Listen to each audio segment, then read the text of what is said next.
keep hearing from my conservative friends, and this may transgress into why conservative states aren't going for this yet, is that there is a fear that the whole convention will be usurped and something drastic would happen. How do you address that, and how do you go against that argument? To quote the great Senator Kurt Olofson of North Dakota, the runaway convention is a myth. The runaway Congress is a reality. Congress is a constitutional convention, and the Supreme Court is another constitutional convention. They meet all the time and make whatever constitutional changes they want. And that's because there are inadequate checks on them. A convention for proposing amendments, however, is subject to innumerable checks. For example, the convention is limited by the content of the applications. If the applications, you've got 34 applications for a balanced budget amendment, they can't consider a term limit amendment. They're limited to balanced budget. They are limited to the scope of the call. Congress actually issues the call for the convention. That's based on the applications. Each of these delegates is appointed by the state legislature, or in such manner as the state legislature determines. They are given commissions. They're actually not delegates, they're called commissioners. Well, they're delegates, but they're called commissioners because they're given commissions, and their commissions outline their power. You are hereby empowered to participate in the drafting of a balanced budget amendment. You are not empowered to participate in the drafting of term limits. You start violating that, you can be called home anytime, just like any other ambassador, because that's really what they are. They're ambassadors.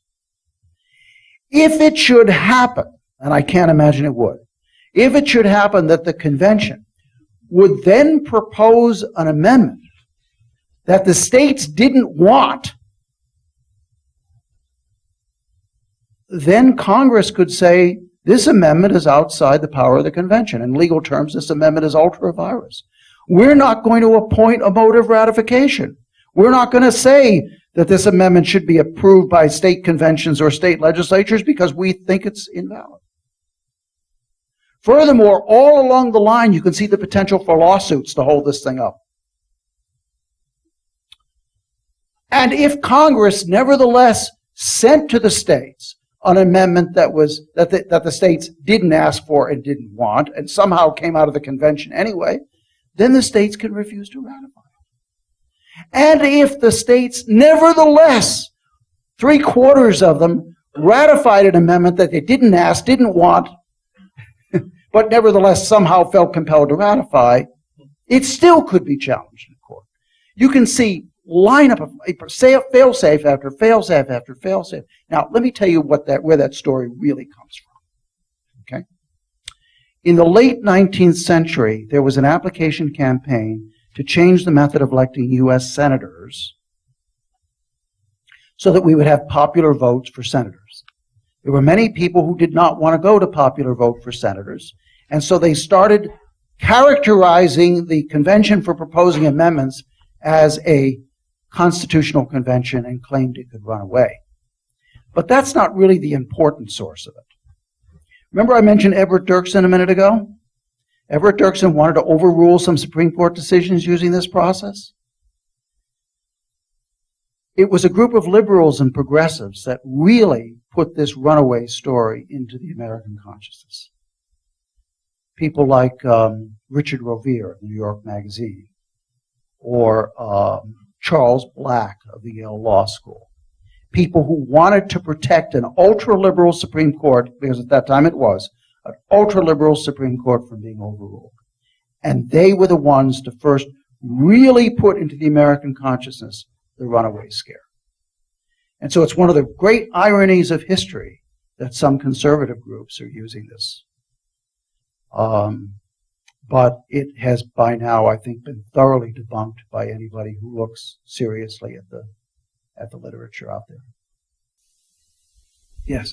I wonder if it's germane to talk about another scare related to the balanced budget amendment, right? I mean, all of us in this room take that to mean government limited spending, but all the other half of the legislature, the Democrats who are supporting it, see that as a authorization to raise taxes as much as needs to be to cover what they want to spend.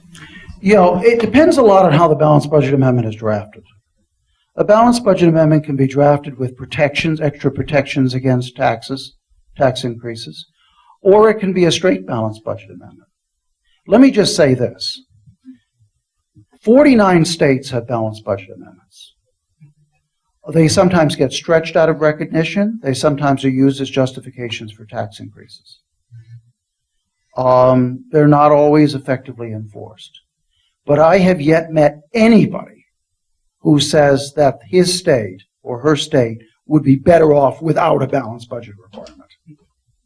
So even though the balanced budget requirement would have downsides, there's a saying, you don't let the perfect be the enemy of the good. If it's a significant improvement, and I haven't endorsed, by the way, a balanced budget amendment. I haven't endorsed any particular application, but the fact that it's not a perfect solution doesn't mean it's not a lot better than it is now.